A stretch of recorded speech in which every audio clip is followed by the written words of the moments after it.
Selamat sakit. Selamat sakit. Semuanya sakit ya. Yang tidak masuk hari ini semuanya sakit. Berarti yang hadir pada hari ini semuanya sehat. Alhamdulillah. Anak ya. Hari ini ya kita akan belajar tentang apa? Judulnya di depan.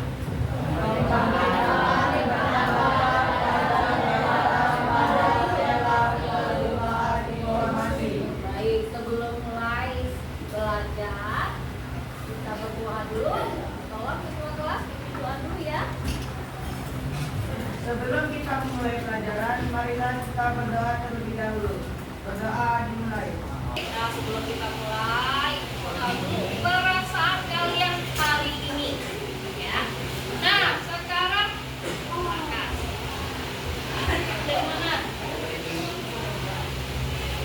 Yang merasa hari ini sangat bahagia atau senang sekali, angkat tangan. Yang hari ini senang sekali, mungkin karena uang jajannya banyak atau dapat sesuatu yang tidak diduga-duga. Ada? Tidak ada yang senang sekali. Tidak ada siang ya.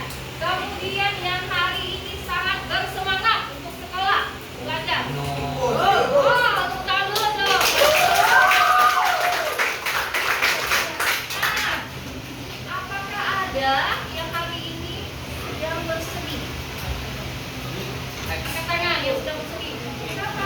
Kawan kami sakit, Bu. Oh, kawannya sakit. Sakit ya? Nah, ini senja kawan nih, kawannya sakit jadi bersedih. Oke, kita doakan mudah-mudahan ya kawan kita yang sakit cepat. Oke, kemudian ada nggak yang hari ini yang sedang marah? Hah? Yang sedang marah, ada yang sedang marah? Mungkin karena tadi ada kawan yang menjengkelkan atau karena tadi tidak dikasih uang jajan. Ada? Nah, itu yang bisa keluar masuk jadinya ya. Oke, tidak ada ya? Alhamdulillah berarti hari ini semuanya baik-baik. Oke. Baik, semuanya siap untuk mengikuti pelajaran. Baik, karena tadi ada kawan kita yang bersedih, sekarang kita ajak bernyanyi dulu. Semuanya buka berdiri ya. Kita akan menyanyikan dulu lagu wajib nasional.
itu harus lengkap dan rapi. Oh iya, betul, boleh, bagus. Apalagi selain itu? Menjaga kebersihan. Apalagi pada minggu lalu, ya, pertemuan sebelumnya kalian sudah membahas mempelajari tentang hak dan kewajiban. Nah, siapa yang masih ingat apa itu hak dan kewajiban? Nah, siapa yang masih ingat apa itu hak, apa itu kewajiban? Yang masih ingat, angkat tangannya, silakan jawab. Ya? Gimana aja? Apa itu hak?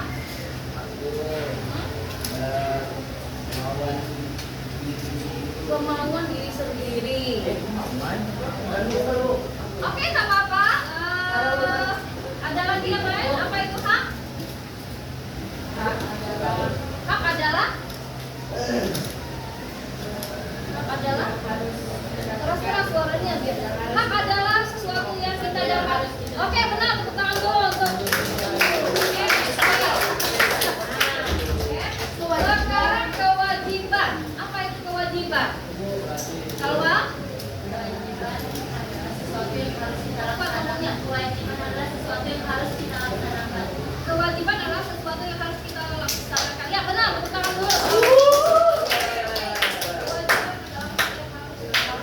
Nah, materi kita kali ini adalah tentang hak dan kewajiban juga, yaitu hak tentang apa tadi judulnya?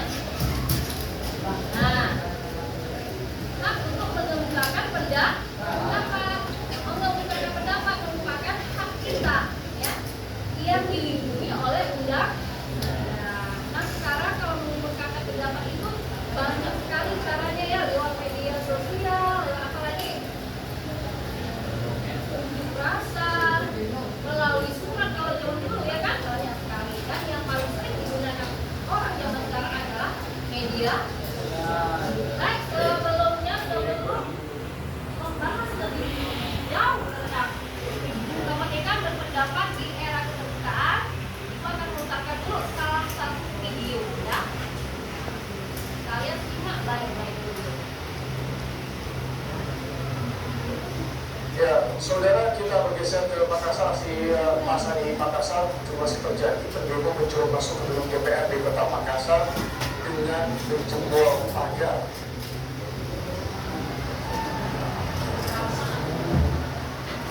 Pendemo masuk ke gedung dan membakar bangunan lantai 5. Kalian dulu ya ingin melihat pengetahuan awal kalian mengenai penyampaian pendapat ya. Silakan tulis pendapat kalian di Telegram yang linknya sudah dikirim di grup kelas ya. Silakan, ada kata plus di situ kan? Nah, tuliskan pendapat kalian di situ.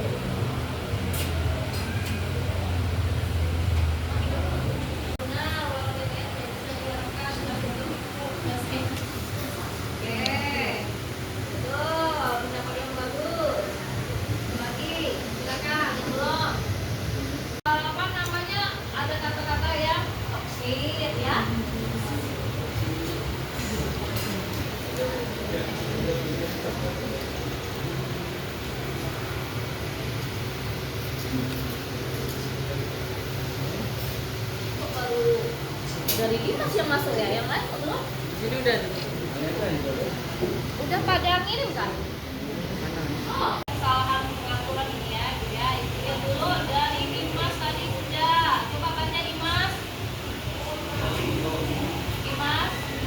Menurut saya, demo dengan membakar gedung tersebut tidak benar. Walau DPR memang tidak bisa diharapkan, tapi bukan begitu cara menyelesaikannya. Bisa dengan musyawarah atau kesepakatan. Baik, sekarang kita lihat dari Anissa Matiko. Kita lihat dari Rasha memberikan pendapat dengan baik, sudah mengetahui apa itu penyampaian pendapat yang sebenarnya ya.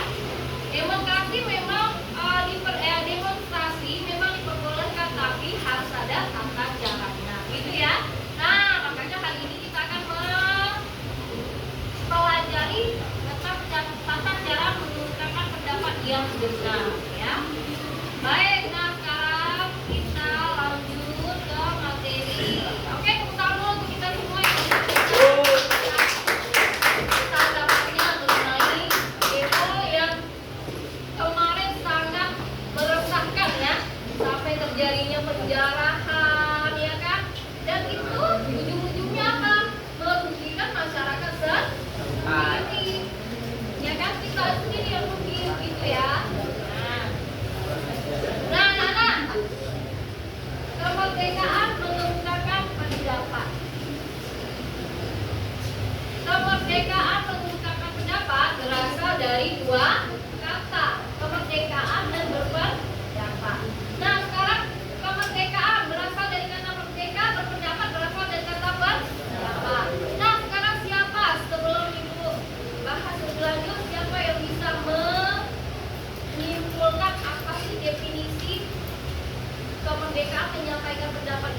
Feija? Mendapatkan hak kebebasan dalam berpendapat dari apapun. Mendapatkan hak kebebasan dalam berpendapat dari apapun. Oke, boleh bisa diterima. Tepuk tangan dulu untuk Feija. Ada lagi, ada lagi? Ada lagi yang kita negara demokrasi, benar? Nah, sebagai negara demokrasi termerdeka berpendapat itu dilindungi oleh undang-undang. Kita bebas mengeluarkan pendapat, berserikat, berkumpul, ya kan? Nah, itu sebagai ciri khas negara demokrasi. Di negara demokrasi setiap orang dijamin kebebasannya untuk menyampaikan pendapat. Oke? Akan tetapi kita punya hak menyampaikan pendapat, ya kan? Tapi kita juga punya kewajiban. Nah, apa saja kewajibannya? Satu, menghormati. Dua, menghormati aturan moral yang diakui umum. Ya. Nah, apa lagi? Menaati hukum, menjaga menghormati keamanan dan ketertiban, menjaga keutuhan dan persatuan bangsa. Nah, kalau kita lihat demo-demo yang kemarin, kira-kira sesuai nggak dengan apa yang ditentukan dalam undang-undang ini? Ini adalah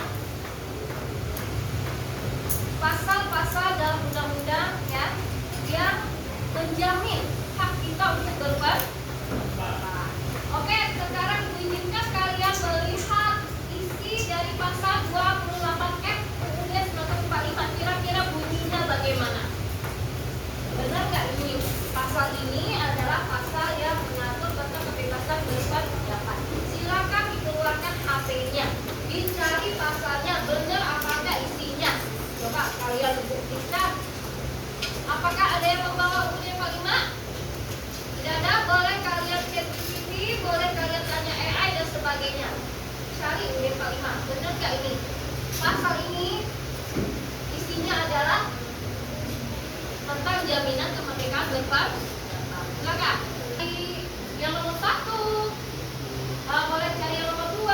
Kalau sudah ketemu, tolong sebutkan bunyinya. Ya, menyatakan. Apa gimana bunyinya?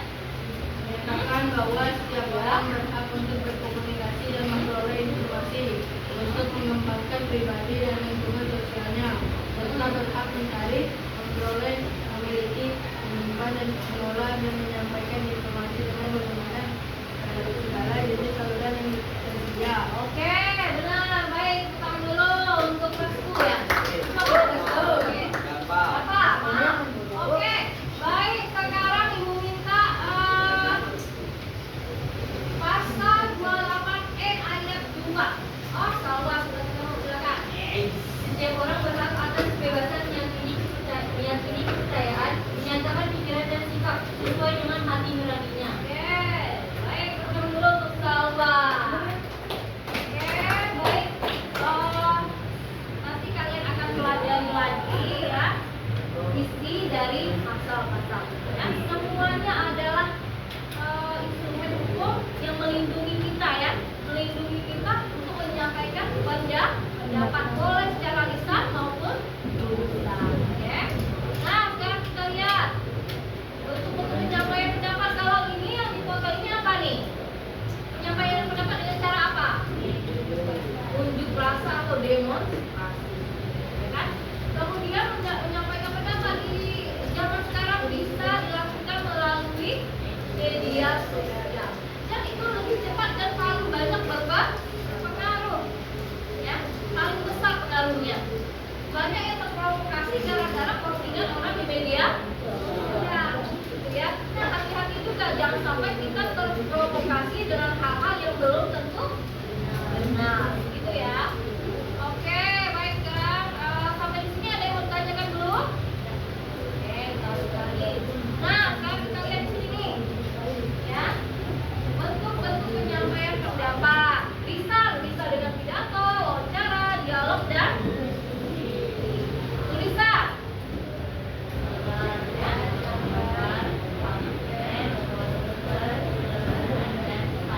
Nah, ini belum termasuk yang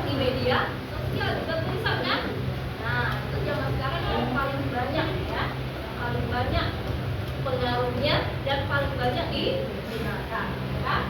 Nah, kemudian nih tata cara penyampaian pendapat di muka umum. Ada unjuk rasa kayak kemarin. Unjuk rasa artinya apa? Menunjukkan rasa perasaan kita ya kan. Kemudian pawai, rapat umum, mimbar bebas, pemaparan. Nah, pemaparan apa nih? Melalui media. Ya. Nah, ini adalah bentuk-bentuk penyampaian pendapat yang diatur dalam Undang-Undang Nomor berapa? Undang-Undang Nomor berapa ini? Undang-Undang Nomor 9. Nah, coba semuanya semangat ya. Walaupun udah siap tetap harus semangat. Oke. Nah, baik sebelum Ibu kasih tugas, ada yang mau ditanyakan dulu?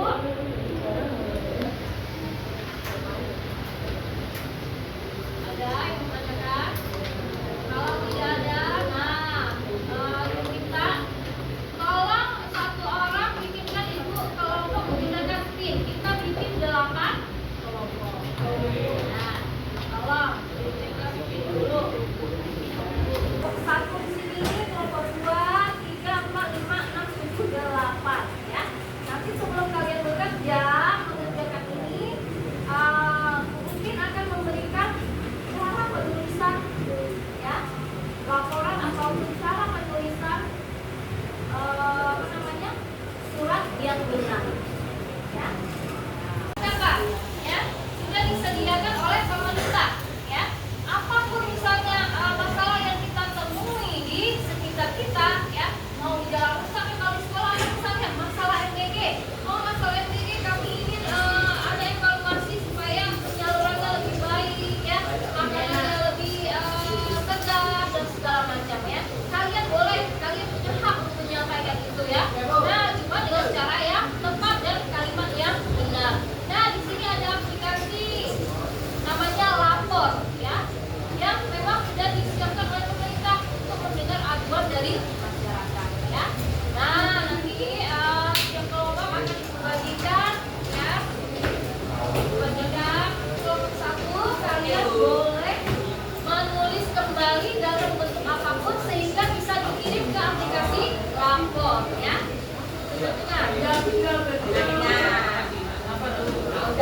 Oke, baik, sebelum kalian menulis laporan kalian, silakan menulis untuk menyampaikan materi supaya tidak salah dalam menulis ya. Masih amanah? Masih semangat? Ibu minta waktu yang sedikit saja tentang tata cara penulisan laporan, aspirasi ataupun aduan kalian. Kalian akan membuat suatu aduan ya. Saat membuat suatu aduan, membuat surat, ada tata caranya tidak? Ada aturannya tidak? Ada penggunaan bahasa yang baik tidak? Ada. Waktu kelas 7 pernah buat surat? Aduan aspirasi yang laporan ini hampir sama dengan pembuatan surat resmi. Ada fakturan, ada tanggal, perihal, alamat, salam pembuka, isi surat, salam penutup, dan tanda tangan. Masih ingat nggak tentang struktur ini? Kalau yang di belakang? Oke. Untuk membuat surat, urutannya seperti ini. Selain itu, ada ciri kebahasaannya juga. Bahasa formal dan baku. Boleh tidak kita tulis suratnya bahasanya tidak formal?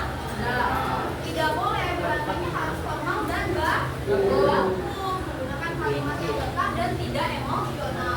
Objektif, menjelaskan kondisi faktual, bukan opini. Boleh tidak kita berbohong saat mengirim suratnya? Tidak sesuai fakta. Tidak boleh ya, jadi harus sesuai kondisi faktual. Dan yang terakhir, efektif dan logis. Jangan bertele-tele, langsung ke pokok permasalahan apa yang ingin disampaikan. Jadi suratnya tidak terlalu panjang, tapi isinya gampang apa yang mau disampaikan.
surat yang benar, cara menyampaikan pendapat yang benar.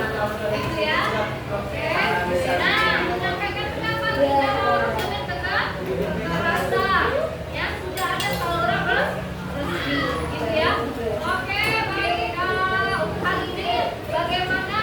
Apakah kalian punya hambatan dalam pelajaran kali ini? Baik. Apakah kalian merasa senang belajar hari ini? Nah, sekarang satu lagi. Apa harapan kalian untuk pembelajaran yang akan datang? Jadi lebih seru. Jadi lebih seru. Seperti apa, Tri? Ada gamenya. Oh, ada gamenya. Oke, kita mulai, Tri. Ya.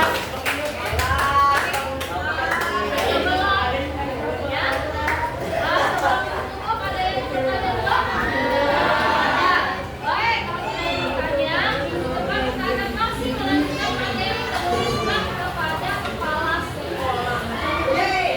Baik, untuk kali ini sekian dulu pelajaran kita.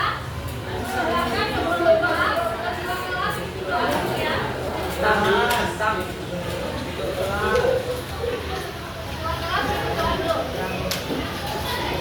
Sebelum kita pulang, marilah kita